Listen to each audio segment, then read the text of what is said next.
I'm Roger from We Made This Up, and I'm about to tell you a story we made up. Norman gets a job and learns the hard way about the corporate food chain. Motivated to break the cycle of pain, he sets out on a bold scheme to meet the top boss and get a. However, the secrets he learns along the way may be his undoing. The Beginning of Norman. Chapter 1. The Whipman. Today, I'd like to tell you the story of an ordinary person and how they came to live in an extraordinary house. I'd like to call this person Norman, but it's important to understand that this person could be anyone at all. Norman has come of age, the age where he needs to leave home and make his way in the world. Lucky for Norman, there has been a huge temple being constructed near his house for a great many years. And would you believe it? Just like the rest of his friends and family and neighbors and community in town, he got a job there as a bricklayer. Now, I'm not going to say he was a slave, but his boss was a big, strong man who walked around with a whip that he used to motivate. Ow! Norman would cry out after being motivated. Stop that, please. I'm already working as hard as I can. Norman would try and reason with his boss. But the man with the whip shrugged and said, You have your job, I have mine. Chapter 2. The Foreman. Some time passed, and would you believe it, Norman had grown some really big muscles. Bricklaying will do that to a person. And he had also grown tired of the repetitive work and the painful motivation tactic. Well, that fateful day came when Norman had had enough. It was probably really hot, his hands were probably very sore, his back probably stung with pain. Norman was probably just having a day. You know what I mean. And the whipman motivated Norman. Whoopee crack! Norman threw down his bricks, marched straight up to the man to grab hold of his hand with the whip in it. Stop that. I'm doing the best I can, and you're hurting me. The whipman tried to wrestle his hand away from Norman, but to the surprise of them both, he couldn't. Norman had become too strong. The whipman shouted, Let go of me, right now! But Norman didn't, and straight up said, Not until you promise to stop hurting me. Just then, a yell came from across the building site. You there! Get back to work! It was the foreman. He was the next boss up after the whipman. You could identify a foreman by the funny yellow hat that they wore. He sped towards Norman and the whipman, who were both standing in shock. The foreman grabbed the whip from the whipman and then handed it to Norman. Then the foreman looked at the whipman and said, Get back to work, bricklayer. The former whipman objected. But that's my whip. I'm the whipman. The foreman raised an eyebrow and flicked his head in the direction of Norman. Can you take it back from him? The former whipman, who looked a bit sad and sheepishly shook his head, said no. The foreman replied, Well, that's that settled then. He's the new whipman, and you'll take his place, laying bricks. The former whipman began to protest further, but Norman let fly the whip. Whoopee crack! Norman turned to the foreman to thank him for his new opportunity, but the foreman was already walking away, yelling at a new problem on the site. Chapter 3. Paul. And would you believe it? Norman quite liked his new job. It was easier and much less painful than laying bricks. But the foreman really did like to shout a lot. Norman didn't have all the blood and bruises anymore, but boy, did his feelings get hurt. There was nothing that the foreman wouldn't say to motivate his workmen to meet their deadlines. But Norman figured that's just how it goes. The bricklayers get whipped, the workmen get shouted at. Norman shuddered at the thought what awful things the foreman's boss was doing to them to keep them in line. Here's the thing though, and would you believe it, when the foreman did shout at Norman and he got his widow feelings hurt, he found that he could feel better about the whole thing if he whipped the nearest slave. That is, until one day, one of the slaves turned around and said to him, Stop that. You're hurting me. I'm already working as hard as I can. And you know what Norman did? He shrugged and said, You have your job. I have mine. Of course, you know what happens next. It wasn't long before the slave grew strong enough to eventually challenge Norman. And of course, Norman had not been moving bricks, and he was not as strong as he once was, and he couldn't stop the man. And of course, the foreman saw the whole thing and sided with the younger, stronger man. And of course, Norman was sent back to move bricks once more. Norman was upset, naturally, but in the back of his mind, he knew he'd get stronger again and he would become a whipman once more. Norman just couldn't shake the feeling that this was all some kind of pointless loop. That was when Norman heard a familiar voice. It's no use. It's all just some kind of pointless loop. Get promoted, get demoted, get promoted, get demoted. Norman turned around to see his former whipman standing behind him, still working as a bricklayer. The man continued to speak to Norman. I'm Paul, by the way. No hard feelings about all that whipping business. I was just doing my job. Norman was surprised. This seemed like a completely different person to one who had caused him so much pain and misery. But this was his former whipman. Norman said to him, Have you been in this pointless loop for a while now? Paul told him, Sure have. I'm a company man. I have bills to pay and ends to meet. Responsibilities, don't you know? If I'm not working, there's hell to pay, and hell's expensive. Norman then asked, But why don't you just stop? Work somewhere else, lower your spending, anything, just to stop the loop, stop the pain and the misery? Paul calmly informed Norman, My friend, misery is empty tummies, and everything wrong in the world is your fault because you couldn't keep working in your boo-hoo painful job. No, giving up is not the answer, and it's the same everywhere you go. Norman was astounded. So what should we do? Paul came in close, as if to whisper a secret into his ear. We don't stop till we reach the top. Norman had an aha moment followed by a curious moment. Then why haven't you reached the top yet? Paul nodded. He was expecting that question. Thing is, there's always going to be someone stronger than you. Now Norman was nodding too, having just learned the lesson firsthand. Paul let out a sigh. He said, Oh, well, tomorrow's another day. Let's do our time and hope for the best. Something's bound to come up. Norman watched the new whipman flaying a lowly slave and then looked over at the foreman. Norman then asked Paul, Paul, who motivates the foreman? Paul said, No one that I've seen. Why? Norman had a cheeky look in his eye as he said to Paul, Paul, meet me here tomorrow, first light, and bring a whip. I have a plan to stop the pain. We're getting a promotion. Chapter 4 The Promotion. The next morning, Norman and Paul, with some whips, were the first two people on site. They snuck into the foreman's office and each stole one of his silly yellow hats. When the foreman came in later that morning, they ambushed him and tied him up with the whips. Norman started off as he says to the foreman, Who's your boss?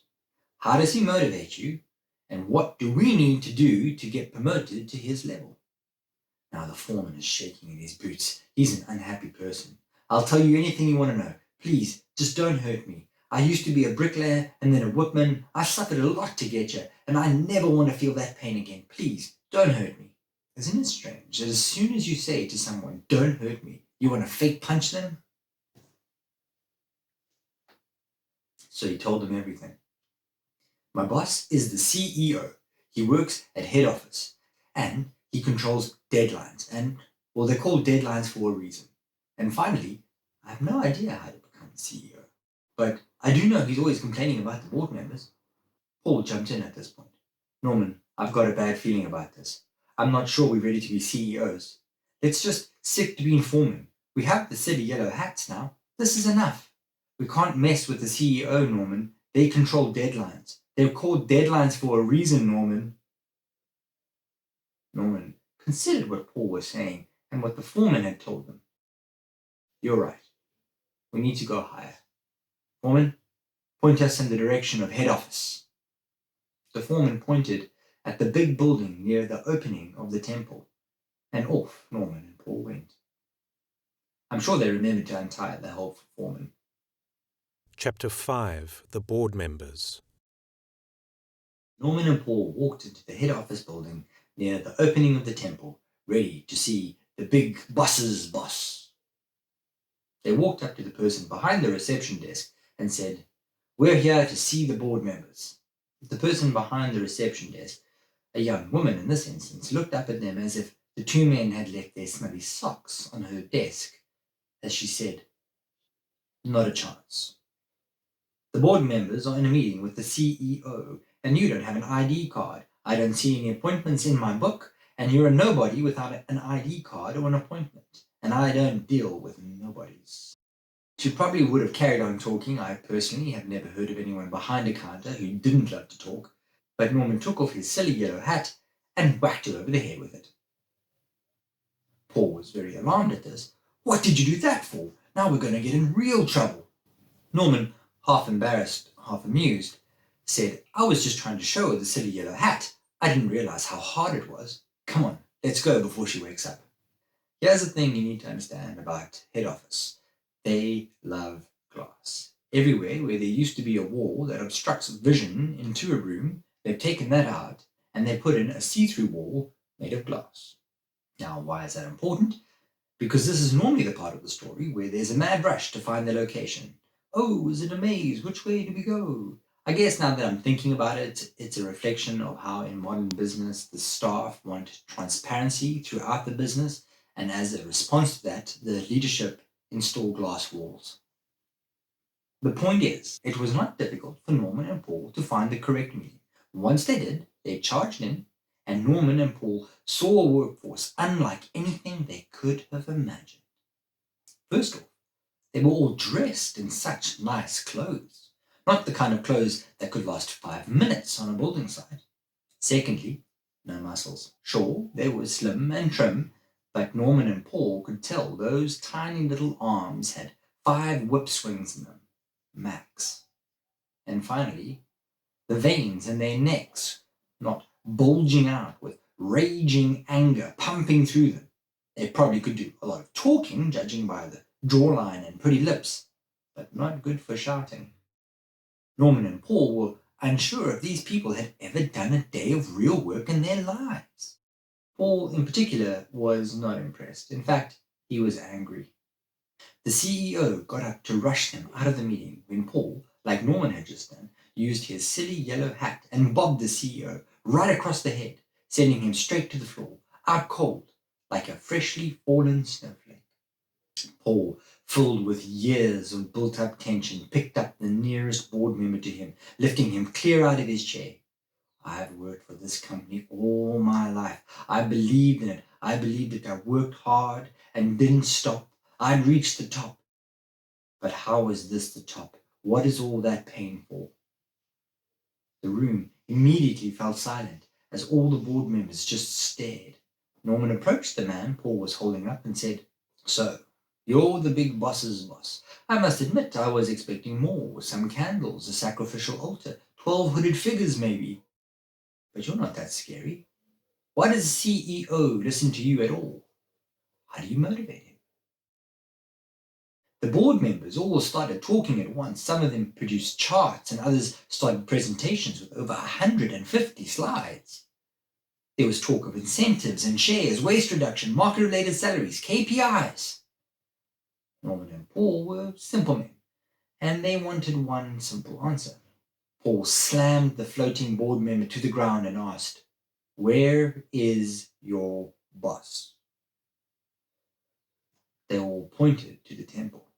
"In there, near the center. Take the stairs behind the red door at the end of the passage. It'll take you to the underground. It's a 10-minute walk. Please don't hurt us." Paul, feeling very frustrated, mumbled, "You deserve pain for all the hurt you caused down the line." Norman piped up, "What's your boss's name?" Again they spoke in one voice. "The client." Norman and Paul left the boardroom and stepped over the CEO who was slowly coming to. Norman looked at Paul and said, "We better hurry. The CEO will want to put us back in our places, and I have no doubt he will use all the resources at his disposal to do it. If you want to turn back, now's the time." Paul was fuming. "It's like you said. Today we're getting promoted. Let's go find the client and get them to stop the pain.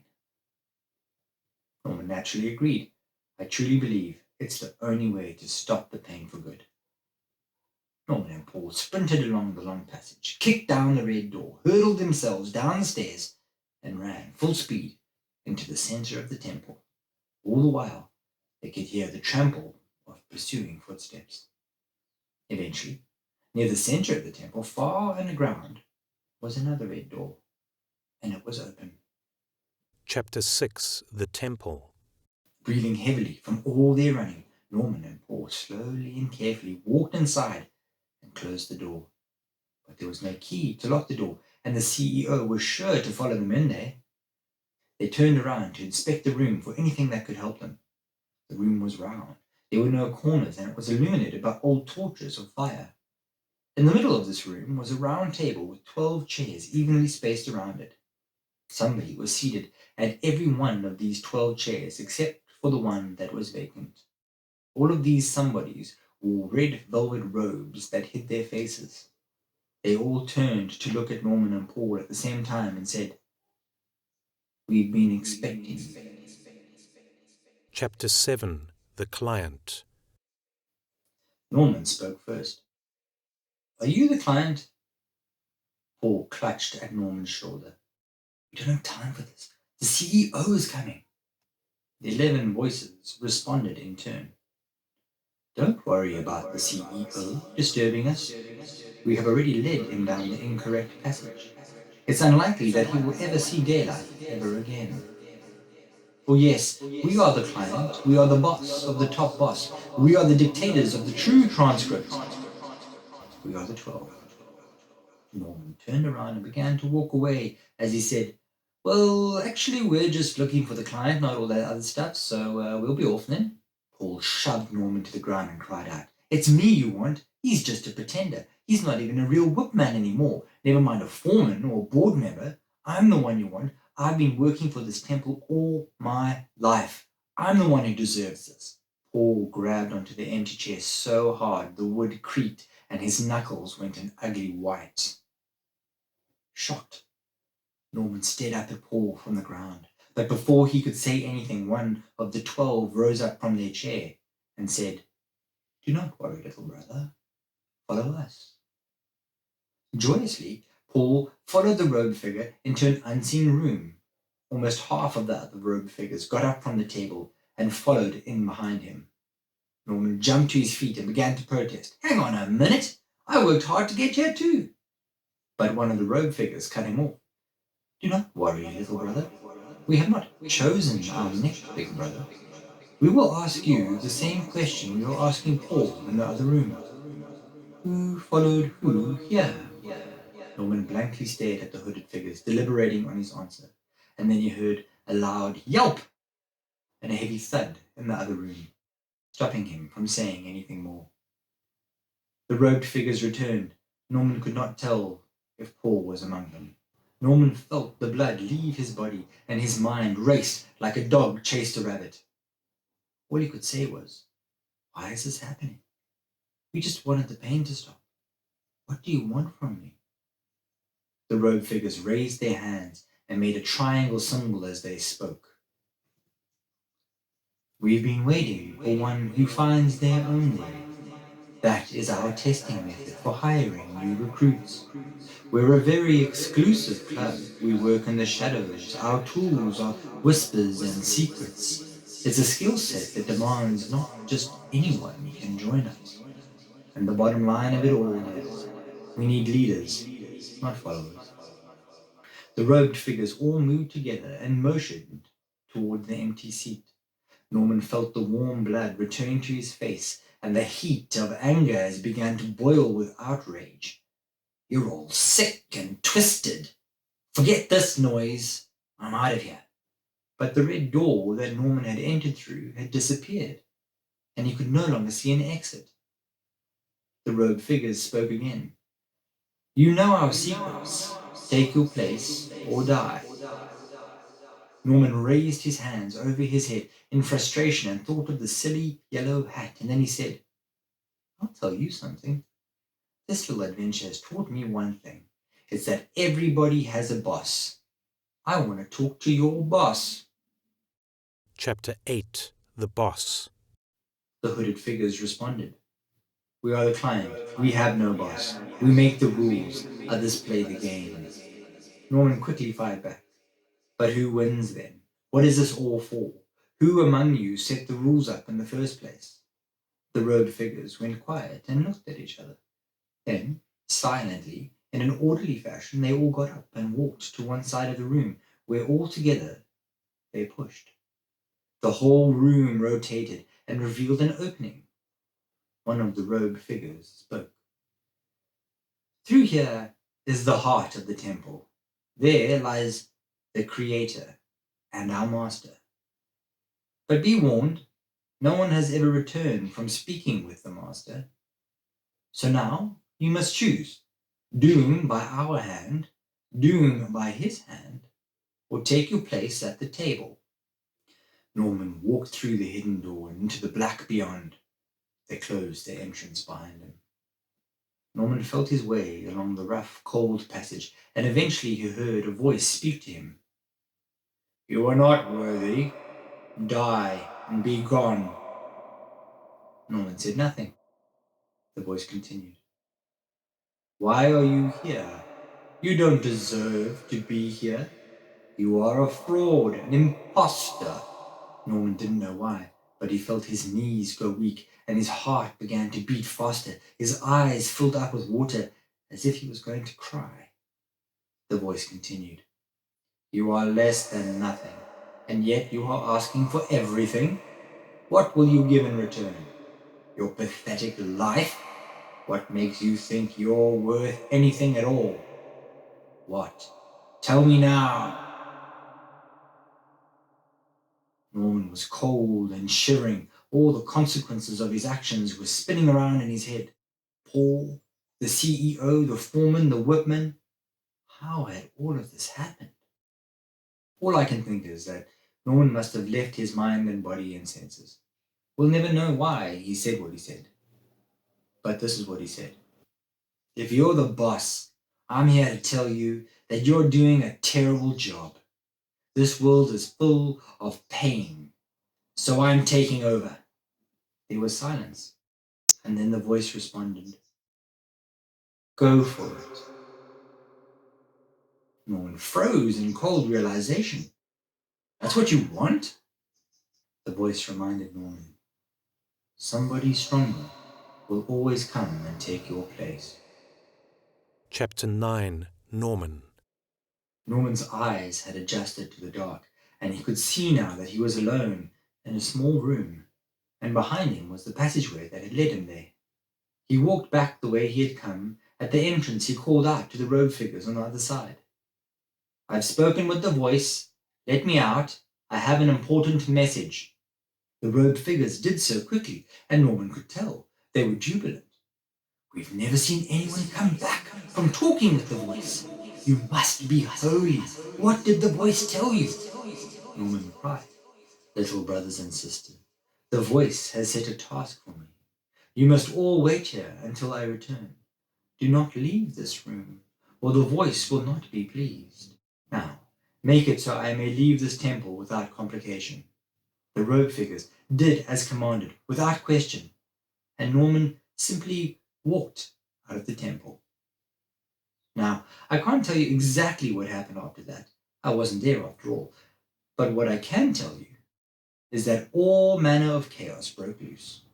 With the CEO missing, the foreman had no deadlines. No deadlines meant things happened in their own time, meaning the workmen didn't need to motivate the bricklayers.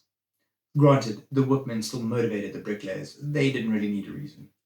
Eventually, after hiring a new CEO, the board members conducted an audit. In doing so, they found the ex-CEO and 11 robed figures dead from starvation. They also found a tied-up foreman, but he was okay. What they did not find were the two bricklayers, Norman and Paul. Most curious, however, out of all of the mysteries that the audit solved, was that there was a large number of bricks missing from the building site. Not too much, just enough to build a large house. And that's the story of Norman, an ordinary person, and how he came to live in an extraordinary house. The end. Hope you enjoyed that. Here at We Made This Up, we're passionate about making up stories. And to help us do that, we developed a story planner workshop. During these workshops, we worked through a bunch of creative exercises with the aim of quickly prototyping a story and overcoming the traditional hurdles involved with story creation. If you'd like to know more or see the workshop for this story, please check out the link in the description below. For example, in this story, the workshop helped me focus on the idea that life only really begins when we choose to build our own future as opposed to living the life prescribed to us. But hey, that's just my opinion. I'd love to hear your thoughts in the comments below. And if you like the story, please use the like button. That's what it's there for. And while you're down there clicking buttons, please be sure to subscribe to our channel so you can keep up with our future stories. Don't forget to share with all your friends and like-minded individuals. We'd love to grow our story creating community.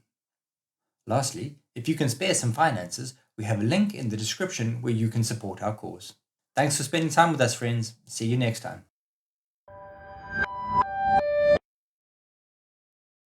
Norman started things off and said to the foreman, 7, looking at the camera, looking at the screen, looking at the camera, looking at the screen, camera, screen, camera, screen.